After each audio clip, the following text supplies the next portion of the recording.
আমি সকলোৱে জানে আজিৰ দিনটো আজি আপুনি প্ৰচাৰ আপুনি আজি আপুনি যে ইয়াত প্ৰচাৰ কৰিছে এইটো কিয় প্ৰচাৰ কৰিবলগীয়া হৈছে ডিগবৈ সমষ্টিৰ মাননীয় বিধায়কে আজি আহি ইয়াত কিয় প্ৰচাৰ কৰিবলগীয়া হৈছে ডিগবৈ সমষ্টিৰ বিধায়কে আজি দিনটো কাইলৈ গাইডলাইন শেষ হৈ গৈছে আজি গাইডলাইনত তেওঁ আহিব নোৱাৰে উত্তৰ দিয়ক কিয় আহিব লাগে আপুনি বিধায়ক হৈ পিনে কি কাৰণে আজিৰ দিনটোত আপুনি প্ৰচাৰ কৰিবলৈ বাধ্য হৈছে কওক গাড়ী লৈ লাজ লাগিছে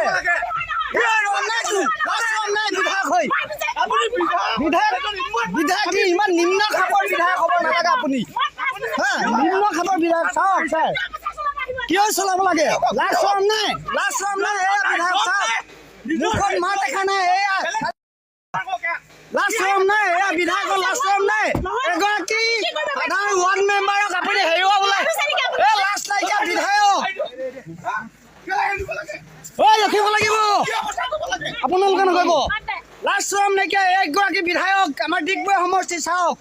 আজিৰ দিনটোতো এয়া প্ৰচাৰ অভিযান কৰিবলৈ ঘূৰি ফুৰিছে লাজ চৰম নাই মাৰক আপুনি মাৰক আমি জনতা হৈ কি ক'ব পাৱাৰ দেখাইছে এয়া বিধায়ক পলাইছে দেখা ডিগবৈ সমষ্টি পলাইছে লাজ চৰম নাই আচলতে কি হ'ল আমাৰ ইয়াত গম পালোঁ বিশেষ সূত্ৰে মই বিশেষ কাম এটাত ঘৰত মই কাপোৰ এযোৰ চিলাবৰ কাৰণে গৈ আছিলোঁ মোক যিহেতু তেখেতৰ বিধায়ক মহোদয়ে যে প্ৰচাৰ চলাব আহিছে মিটিং কৰিছে বুলি মোক তেখেতৰ লগত ঘূৰি ফুৰাই এজনে মোক বিশেষ সূত্ৰে খবৰ দিয়াৰ লগে লগে মই আহি চাইছোঁ সঁচাকৈ মানে মই দেখিছোঁ তেখেতৰ গাড়ী লাইন লাগি আছে আৰু মানুহখিনি গৈ আছে মানুহখিনিৰ মাজত এনেকুৱা এজনী সাধাৰণ ৱাৰ্ড মেম্বাৰ হিচাপে মই কাম কৰি গৈছোঁ যোৱাবাৰ 5 বছৰে কাম কৰিলোঁ ঠিক যোৱা বছৰ মোৰ কামৰ কামখিনি দেখি ৰাইজে আকৌ মোক পুনৰ এই আসনত উঠিবৰ কাৰণে তেওঁলোকে ৰাইজৰ অনুৰোধত মই ওলাইছোঁ আগবাঢ়ি আহিছোঁ কিন্তু সেই একে দলৰ মই যোৱা বছৰ 5 বছৰ বিজেপিয়ে হৈ কাম কৰিলোঁ যিহেতুকে অসমৰ মুখ্যমন্ত্ৰী ডাঙৰীয়াই আমাৰ খুদ বিধায়ক মহোদয় ডিগবৈ বিধায়ক সুৰেন ফুকনৰ ঘৰ কৈতালিতে এখন নিৰ্বাচনী প্ৰচাৰ চলাইছিলে নিৰ্বাচনী প্ৰচাৰত খুদ মুখ্যমন্ত্ৰীয়ে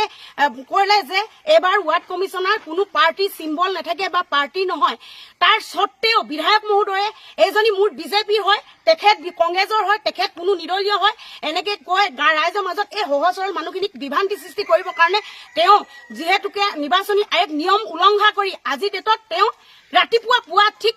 5-6 বজাৰ পৰা আমাৰ শান্তিপুৰ 7 নং ৱাৰ্ডত নিৰ্বাচনী প্ৰচাৰ চলাই আছে আপোনালোকে দেখক ৰাইজখিনি আহিছে কাৰণ কেলে এজন বিধায়ক আহিছে যেতিয়া ৰাইজখিনি আহিব কাৰণ কেলে তেওঁলোকে হয়তো নাজানে যে